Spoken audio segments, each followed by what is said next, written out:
G'day, Macca here. This journey has been made possible by our partners at New Age Caravans. To find out how you can experience a new age of living and see all the latest models, just log on to newagecaravans.com.au. Earlier I was on Chris's charter boat and he agreed to drop me off at a very special place. Robbie and Terry went off to catch a feast and there I was, left alone to explore another one of Tasmania's national parks. I decided I was going to go and check out Macca Island because the history on there is pretty cool and the sort of thing that you don't really find up on the mainland on the east coast.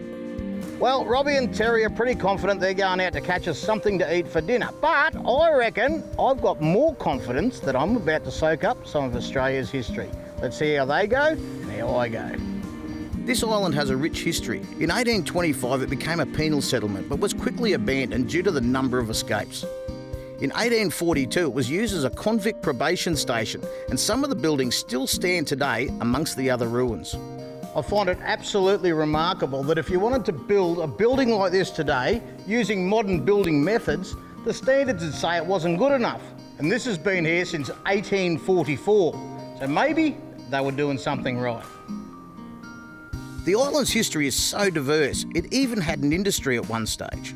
The history of industry here on Macca Island is fairly broad and diverse. It goes back from convict times through grazing and farming, and in the 1920s there was even a cement factory here employing 500 people.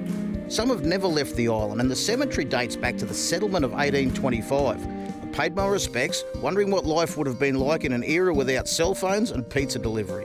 There are organised tours, or you can just stroll around the island at your own pace. The views across the water are spectacular, and the locals just go about their business and don't seem to mind you being there.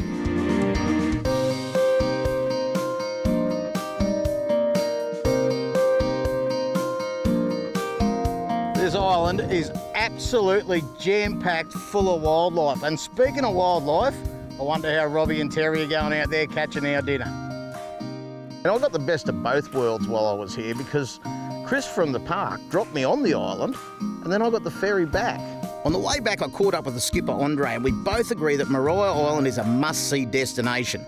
And travelling to a destination like Orford, Tasmania is even better when you get there in a Mentoray from New Age Caravans.